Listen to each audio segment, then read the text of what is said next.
बिस्मिल्लाहिर्रहमानिर्रहीम। नाज़रीन, पिछले सबक में 9 हरूफ के बारे में बताया गया था जो तरकीब साबिक़ को कबूल करते हैं लेकिन तरकीब लाहक से महरूम रहते हैं। अब हरफों की मुख्तलिफ़ तरकीबी सूरतों के बारे में बताया जाएगा। बे, पे, ते, टे, से, नून और ये 7 हरूफ जब तरकीब की सूरत इख्तियार करते हैं तो ये टूट कर 3 शक्लें इख्तियार करते हैं। पहली शक्ल में जब ये 12 हरूफ सीन, शीन, स्वाद, ज़ाद, तोएं, ज़ोएं, आइन, गैन, फे, काफ, वाव और छोटी जब ये 12 हरूफ ये 7 हरूफ इन 12 हरूफ के साथ मिलेंगे तो इन 7 हरफों की मुख्तसर शक्ल जो है यानी कि नुक्तों की मदद से इनका तयन किया जाएगा लफ्ज़ का। यानी कि ये 7 हरूफ जब इन 12 हरूफ के साथ मिलेंगे तो इनकी मुख्तसर सूरत जो है यानी कि नुक्तों के ज़रिए इनको लिखा जाएगा। मिसाल के तौर पर यानी बे जब सीन के साथ मिलेगा तो ये इसकी आधी शक्ल एक नुक्ते के ज़रिए ही हम इसका इन बे का तयन करेंगे। जब नून मिसाल के तौर पर जब वहाँ से मिलेगा तो ये नुक्ते के ज़रिए ही इसका तयन होगा। ते जब सीन से मिलता है या मिसाल के तौर पर बे जब तो इनके साथ मिलेगा या बे जो है वो आइन के साथ मिलता है तो इनकी आधी शक्लें यानी इन नुक्तों के ज़रिए ही हम इस बात का तयन करेंगे कि ये बे है, ये नून है और ये ते है और ये बे है। ये इसी तरह जैसे ये टे है, टेवा टो, तो इस तरह ही यानी कि ये तरकीबी सूरतों में ये 7 हरूफ जब इन 12 हरूफ से मिलेंगे तो इनकी ये मुख्तसर शक्लें ही लिखी जाएंगी यानी कि नुक्तों और शोशों के ज़रिए ही इनका तयन किया जाएगा लिखने के दौरान। लेकिन ये ख्याल रखना ज़रूरी है कि छोटी ये और बड़ी ये के साथ इन 7 हरफों की ये सूरत उसी वक़्त होगी जब छोटी ये या बड़ी ये लफ्ज़ में आखिरी हरफ की जगह पर आएंगे, जैसे नी, ने वगैरह। अगर ये दरमियान में आते हैं तो इनकी मुख्तसर शक्ल ही इख्तियार की जाएगी, जैसे नीम, अगर इस्तिमार यानी कि अगर आखिर में आएंगे छोटी ये और बड़ी ये तो इनको मुकम्मल लिखा जाएगा। अगर दरमियान में आएंगे तो इनकी मुख्तसर सूरत इख्तियार की जाएगी। अब इन 7 हरूफ की दूसरी शक्ल हम देखते हैं। पहली शक्ल में इसकी आधी शक्ल या मुख्तसर शक्ल ये थी। अब ये शक्ल यूं या यूं इख्तियार हो जाएगी।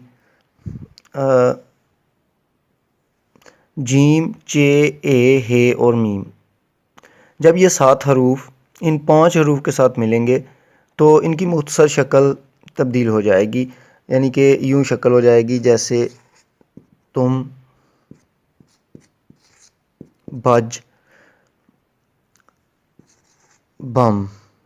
तो ये यूं शक्ल इख्तियार कर लेंगे। इनकी मुख्तसर शक्ल जो है वो थोड़ी तब्दील हो जाएगी, यानी पहले यूं थी, अब पहले 12 हरूफ के साथ यूं थी लेकिन अब जो है ये तब्दील हो जाएगी और यूं इनके इन 5 हरूफ के साथ इनकी मुख्तसर शक्ल को यूं लिखा जाएगा। बाकी हरफों के साथ तरकीब लाहक में इनको शोशे की सूरत में ही लिखा जाएगा, जैसे तन, नल, बदन वगैरह।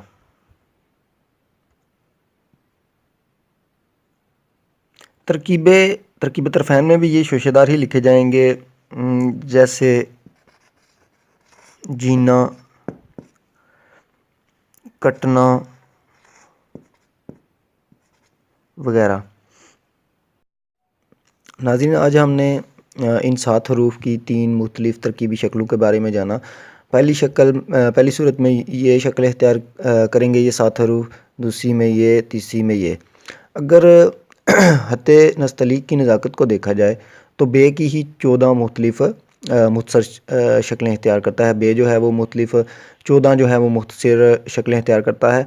शानुल हक्की साहब ने इस बे को, इन 14 शक्लों को एक शेर में यूँ लिखा है कि बिल में बुलबुल, बांस पे बतख, बोतल में बैल, आब में बंदर, बम्बई में सुबहान अल्लाह, मछली डूबी बीच समुंदर। अब यहाँ पे बे, इनकी बे शक्ल, ये वाली बे की शक्ल, ये अगर यहाँ पे जो भी बे की शक्लें इख्तियार हुई हैं, जो नसख़त नस्तलीक के माहिर हैं, नज़ाकत को समझते हैं, तो वो इनकी देखेंगे हम कि मुख्तलिफ़ जगहों पे ये मुख्तलिफ़ शक्लें, मुख्तसर शक्लें इख्तियार करता जाएगा।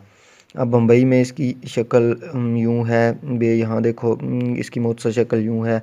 अब सुबहान अल्लाह में यूँ है, और यहाँ बे छोटी एक में जब आएगी तो यूँ होगी, और यहाँ पे आएगी तो इसकी ये 14 मुख्तलिफ़ शक्लें, बे ही की सिर्फ 14 मुख्तसर शक्लें हैं। इसी तरह पे, ते, टे, से, नून, अगर ये 7 हरूफ मुख्तलिफ़ हरूफ के साथ मिलते हैं तो ज़्यादातर ये 3 मुख्तसर शक्लें इख्तियार करते हैं। नाज़रीन, अब अगर अगले सबक में हम दूसरे हरूफ की तरकीब के बारे में आपको बताएंगे। अगर आप हमारे चैनल पर नए हैं तो आप हमारे चैनल को सब्सक्राइब करें ताकि हर नई आने वाली वीडियो आप तक पहुंच सके। शुक्रिया।